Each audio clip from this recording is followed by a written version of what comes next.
So, how did people from Kemet build the pyramids? Keep in mind, Africans from Kemet were very advanced. We can guarantee they were efficient and innovative, especially with Imhotep around. They already knew geometry, algebra, trigonometry, astrology, medicine, dentistry including prosthetics, beer fermentation, millimeter-precise stone carving. So you can bet they knew about plumbing and basic water principles. So how would they transport a 3-ton block from the quarry downriver to Giza and up the pyramid using what's available to them? This is where the Nile comes in handy. First, make the stones float using strong airbags made of animal skin.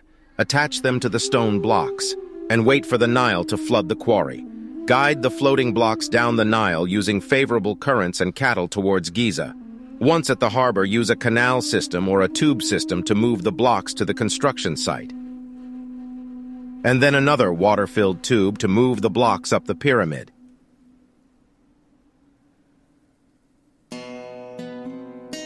The Africans would have used the principle of buoyancy. This would have worked to move even very large granite stones by attaching them to floating logs. This gentleman in the UK built a model of this system and showed it works remarkably well.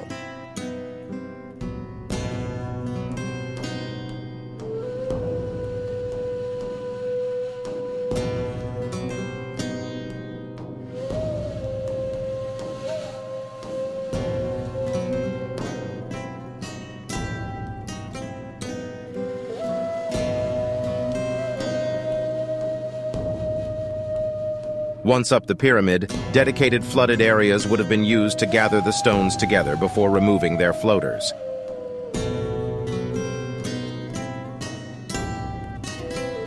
Once the area is drained, the stones are nudged into their final resting place, starting with the exterior stones. Rinse and repeat.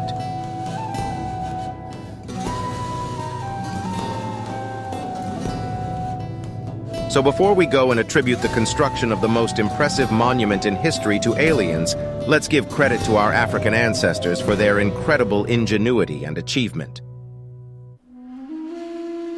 Support us on Patreon and follow us, and see how those who are said to be without history birthed civilization itself.